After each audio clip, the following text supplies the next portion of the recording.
مبسملا ومحمدلا ومصليا ومسلما أما بعد قال الله تبارك وتعالى في كتابه المجيد والفرقان الحميد أعوذ بالله من الشيطان الرجيم بسم الله الرحمن الرحيم فانكحوا ما طاب لكم من النساء مثنى وثلاث ورباع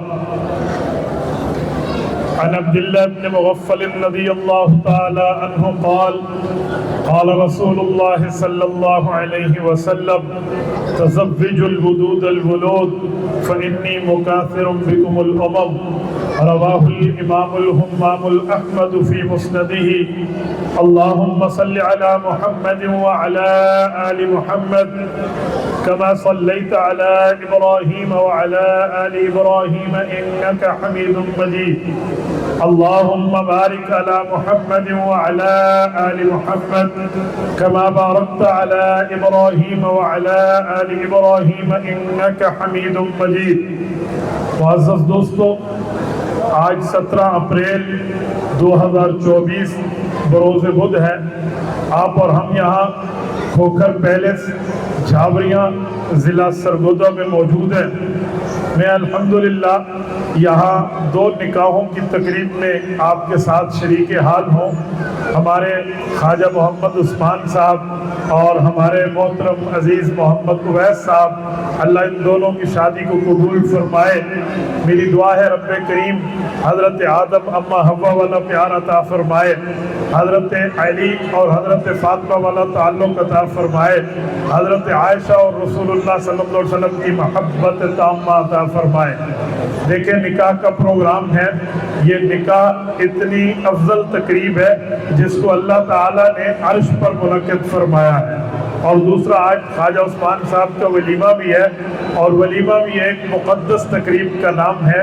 حدیث پاک کے مطابق خیر الولیمہ اسے کہتے ہیں جس میں غرباء کو بلایا جائے، شر الولیمہ اسے کہتے ہیں جس میں غرباء کو دھتکارا جائے. ماشاءاللہ اس سنت کی بھی انہوں نے حفاظت فرمائی ہے. میں شادی کے متعلق ایک بات کر رہا ہوں. دیکھیں، شادی اسی عمر میں کرنی چاہیے جیسے آپ کو میرے دائیں اور بائیں دلہے نظر آ رہے ہیں. اس عمر کی شادی بڑی اچھی بھی ہے، بڑی مبارک بھی ہے، بہتر بھی ہے، بابرکت و باسعادت بھی ہے. آج کل ہمارے یہاں شادیاں لوگ بالکل لیٹ عمر میں کرتے ہیں. اس عمر میں کر لیتے ہیں کہ کل یہ ابا بنے تو اپنے بچے کو اپنی کوکھ پہ اٹھا کے باہر آئے تو دوست مذاق میں کہیں گے تیرا پوتا ہے. تو اس عمر میں شادی نہ کریں. اس عمر میں شادی کریں جب آپ بچہ اٹھا کے باہر آئیں تو دنیا آپ کو بچے کا ابا کہے. میرے دوستو، اس کائنات کے مقدس جوڑوں میں ایک وہ جوڑا پیش کرنے لگا ہوں جو آپ کے اور میرے پاک پیغمبر کی اماں اور ابا کا جوڑا ہے. حضرت عبداللہ حضور پاک علیہ السلام کے والد مکرم ہیں. حضرت آمنہ رضی اللہ تعالی عنہ حضور پاک کی اماں جان ہیں. ان دونوں کا نکاح آپس میں 17 اور 18 سال کی عمر میں ہوا ہے.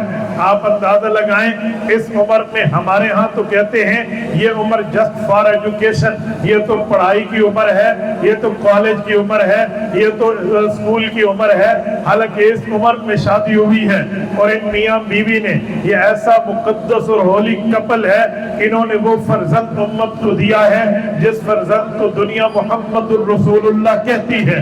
اس سے افضل بیٹا اس دھرتی پر کسی ماں کی کوکھ میں جنا نہیں ہے. اس سے خوبصورت اولاد اس دھرتی پہ کسی عورت کے پیٹ سے باہر آئی نہیں ہے.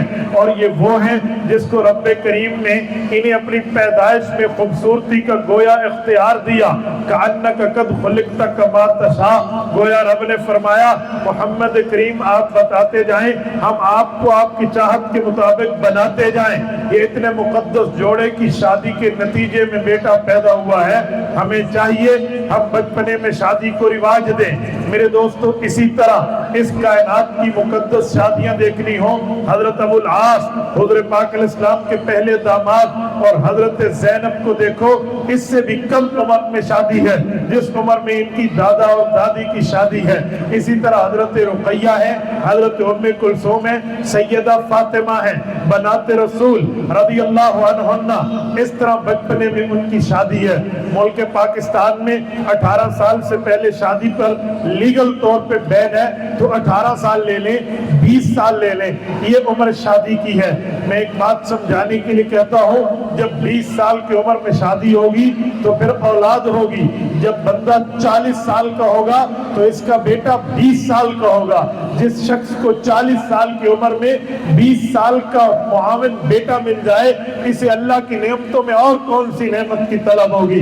جس کو 50 سال کی عمر میں 30 سال کا بیٹا مل جائے، اسے اللہ کی نعمتوں میں اور کون سی نعمت چاہیے؟ یہی تو وہ نعمتیں ہیں جن کے متعلق قرآن کہتا ہے فَبِأَيِّ آلَاءِ رَبِّكُمَا تُكَذِّبَانِ، اے جنوں، اے انسانوں، تم رب کی کون سی نعمت کو ٹھکراؤ گے؟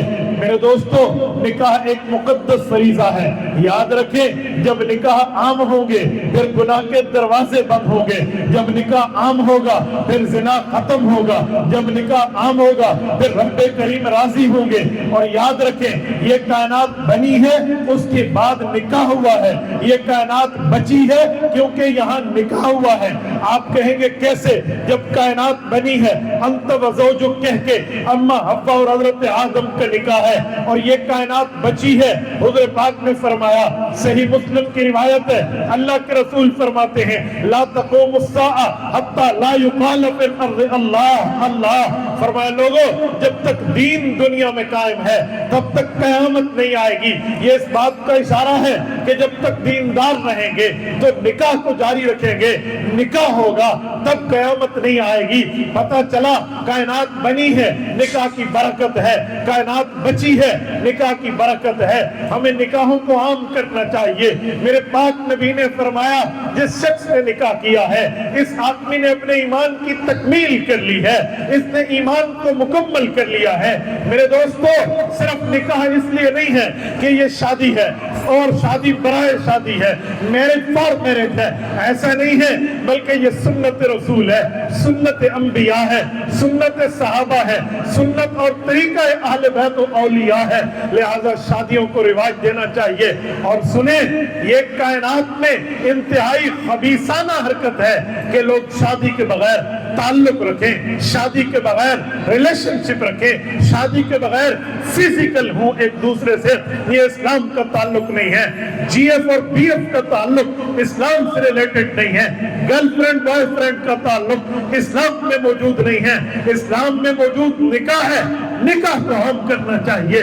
اور میرے دوستو، یہ نکاح اتنی مبارک ترتیب ہے، حضور پاک صلی اللہ علیہ وسلم فرماتے ہیں، فرمایا 3 چیزوں میں کبھی دیر نہ کرو، ان میں ایک چیز نکاح ہے۔ فرمایا جب بے نکاحی کے جوڑ کا خامد مل جائے پھر اس میں دیر نہیں کرنی چاہیے۔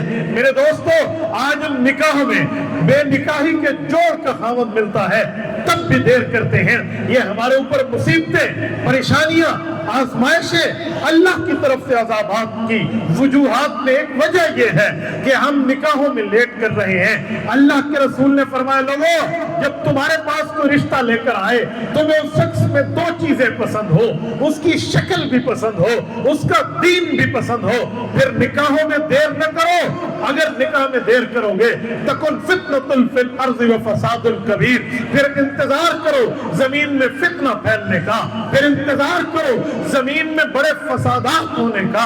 میرے دوستو، ہمیں نکاحوں کو عام کرنا چاہیے۔ محدث صحابہ حضرت ابو ہریرہ رضی اللہ عنہ کی شادی ہو رہی تھی، اللہ کے رسول کی خدمت میں حاضر ہوئے، یا رسول اللہ نکاح کرنا چاہتا ہوں۔ حضور نے فرمایا تنکح المرأة لأربع، ابو ہریرہ 4 وجہ سے لوگ شادی کرتے ہیں، لمالہا، لحسبہا، لجمالہا، لدینہا۔ لوگ خوبصورتی، بیوٹیفیکیشن دیکھتے ہیں تو شادی کرتے ہیں، مال و دولت کی فراوانی دیکھتے ہیں شادی کرتے ہیں، خاندان کی عظمت دیکھتے ہیں شادی کرتے ہیں، دینداری دیکھتے ہیں شادی کرتے ہیں۔ حضرت ابو ہریرہ چپ ہوئے، آنکھوں میں اللہ کے رسول کا شربت دیدار پیا اور یوں عرض آنکھوں میں کرنے لگے، اے میرے پیغمبر، میرے لیے کیا ریکمینڈ فرمایا، میرے لیے کیا تجویز فرمایا؟ میں مال دیکھوں، میں حسن دیکھوں، میں خوبصورتی کے ساتھ خاندان دیکھوں یا دین دیکھوں؟ حضور پاک نے فرمایا فاظفر بذات الدین، ابو ہریرہ پہلے دین دیکھ اور دینداری کی بنیاد پہ شادی کر. پتہ چلا دینداری مست ہے, اس کے ساتھ جمال ہو تب بھی ٹھیک ہے, نہ ہو تب بھی ٹھیک ہے. دینداری مست ہے, اس کے ساتھ مال ہو تب بھی ٹھیک ہے, نہ ہو تب بھی ٹھیک ہے. دینداری مست ہے, اس کے ساتھ بندے کا خاندان بڑے نامی گرامی ہو تب بھی ٹھیک ہے, نہ ہو تب بھی ٹھیک ہے. لیکن ابو ہریرہ فظفر بذات الدین, پہلے دینداری دیکھنا اور پھر شادی خانہ آبادی رب بنا دے گا. اس سے پتہ چلا کہ ہمیں پہلے دین دیکھنا چاہیے, شریعت دیکھنی چاہیے, ایمان اسلام ایقان احسان تقوی طہارت للہیت دیکھنی چاہیے. آج کل لوگ جاب دیکھتے ہیں, پیسہ دیکھتے ہیں, زمینیں دیکھتے ہیں اور نوکریاں دیکھتے ہیں, آؤ بھگت لوگوں کے معاملات دیکھتے ہیں. بھائیوں دیکھو, ضرور دیکھو. آپ اپنی جو ہے نا کیا کہتے ہیں بچی کا نکاح کر رہے ہیں, لیکن پہلی بنیاد دین ہے. دین سے بیس لیس آدمی کو نہ دیجیے, دین سے بے بنیاد کو نہ دیجیے. یاد رکھیں جو اللہ کا حق کھاتا ہے وہ تیری بیٹی کا حق کھائے گا. اس لیے تجھے پہلے رب کے حقوق دیکھنے چاہیے, بعد میں اپنی بیٹی کے حقوق دیکھنے چاہیے. جدہ میں شادی ہو رہی تھی, خاوند سے, اپنے ہونے والے داماد سے سسر نے ایک بات پوچھی کہ میں نہیں مانگتا حق کے مہر کتنا دے گا, میری ڈیمانڈ نہیں ہے تو میری بیٹی کے نام پلاٹ کتنے کرے گا. میرا ایک ہی کوسچن ہے, میرے ہونے والے داماد, میرے عزیز, مجھے بتائیے صبح صادق کا وقت کب شروع ہوتا ہے, نماز صبح کا وقت کب شروع ہوتا ہے اور کب ختم ہوتا ہے. وہ نہ جواب دے پایا. فرمایا سوری, میں رشتہ نہیں دے سکتا. جس کو اللہ کا حق کھانا آتا ہے وہ میری بچی کا حق ضرور کھائے گا. ہم پہلے اللہ کے حقوق کے معاملات دیکھیں. اور میرے دوستوں, اس کے ساتھ جہیز کی ڈیمانڈیں نہ کریں. لوگ جہیز کی ڈیمانڈ کرتے ہیں. یاد رکھنا, میری بیوی ہے, اسے کما کے میں دوں گا, میں نے بقرہ عید کے کام نہیں آنا. ہاں سسر میرے ساتھ ہیلپنگ ہینڈ میں کوئی تعاون کر دے اس کا بھلا, نہ کرے اس کا بھلا. آج میں نے گھر ٹوٹتے دیکھے ہیں, میرے نام کے ساتھ مفتی کا لاحقہ صاحب کا لگا ہے. لوگ اپنے معاملات میں ہمیں فیصل بناتے ہیں, ہم سے پوچھتے ہیں. میں کسی کا نام لیے بغیر بتاتا ہوں, آج یہ حال ہے. کئی ڈیورس پیپر پہ میں نے یوں سگنیچر کیے, وجہ یہ تھی کہ تانا ملا تیرے ابا نے تجھے دیا کیا ہے. میں نے کہا ظالم, اس نے اپنی لخت جگر تجھے نکال کے دی ہے اور دل کا ٹکڑا دیا ہے, اور تو کہہ رہا ہے کہ دیا کیا ہے. میں یہاں حال میں بیٹھے ہوئے اپنی ماؤں بہنوں کو اور اپنے بھائیوں میں ان کو مخاطب کر رہا ہوں جو کسی بچی کے ماں اور باپ ہیں. جب بیٹی گھر سے رخصت ہو رہی ہوتی ہے, پوچھو باپ کے دل پہ کیا گزرتی ہے. یہ باتیں چھوڑ دو, اسی لیے اپنے بیویوں کے لیے خود کمانا سیکھو, اور یہ تانے دینا چھوڑو, وہ میری اولاد کی بڑھوتری کا سبب ہے.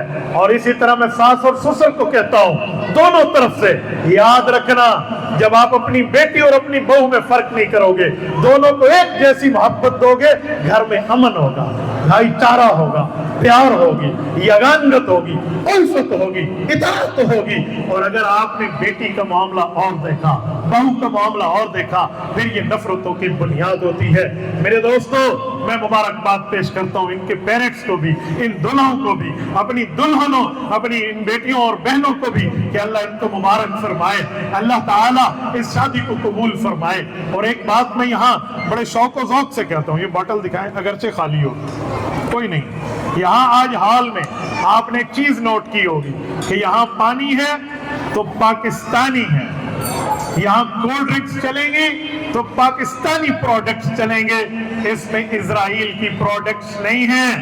یہاں اسرائیل کی پروڈکٹس کا بائیکاٹ ہے. یہ بات ذہن میں رکھنی چاہیے کہ ہم لوگ اپنی خوشی کی خاطر اسرائیل کو بمباری اپنے پیسوں سے فلسطین پہ نہیں کرنے. آج آپ کہتے ہیں ایک بوٹل لے لی تو کیا ہوا, ایک بوٹل 100 سے 200 روپے کی آتی ہے. 100 روپے میں 2 کلاشنکوف کی گولیاں آتی ہیں, 4 کلاشنکوف کی گولیاں آپ نے ایک بوٹل میں دے دی ہیں. یہ فلسطینی کے سینے میں اسرائیلی یہودی اتارے گا, اور تمہاری نمازیں, تمہارے روزے, تمہاری نوافل, تمہارے صدقات رب کے دربار میں تمہیں نہیں بچا پائے. آج ہمیں شرم نہیں, حیا نہیں ہے اس پر.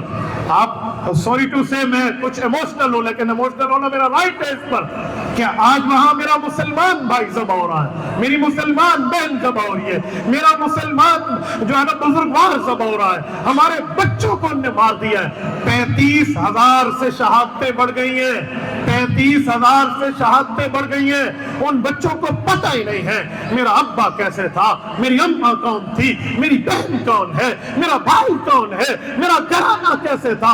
آج وہاں ہزاروں بچے یوں اناث ہیں، ہزاروں بچے یوں یتامہ اور مساکین ہیں۔ آج حکمرانوں سے تو رب پوچھے گا ان کی طاقت کے بقدر، لیکن سرگودا کے غیوروں اللہ آپ سے بھی پوچھے گا، رب مجھ سے بھی پوچھے گا ہماری طاقت کے مکلف۔ جتنی ہماری طاقت ہے اتنا ہمیں اس پر کام کرنا ہوگا۔ میری طاقت تھی، میں نے آپ کے ذریعے سوشل میڈیا کے پیغام کے ذریعے ہر شخص کے تک یہ پیغام پہنچایا۔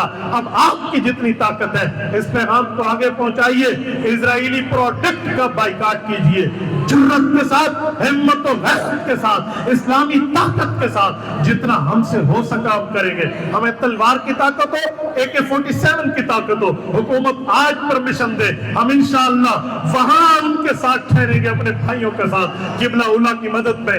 لیکن جا نہیں سکتے، ویزاز کے بین ہیں، ہم جائیں تو ایک سوئی بھی ساتھ نہیں لے جا سکتے، لیکن جو کر سکتے وہ کریں گے۔ دکانداروں کو بھی کہیں، خریداروں کو بھی کہیں، گاہک کو بھی کہیں، بیچنے والوں کو بھی کہیں کہ اسرائیلی پروڈکٹ کا بائیکاٹ ہونا چاہیے۔ یہ شادی اگزامپل بننی چاہیے۔ ہم اپنے اس طرح کے پروگرام میں اس طرح کی چیزیں نہیں رکھیں گے۔ جزاکم اللہ تعالی۔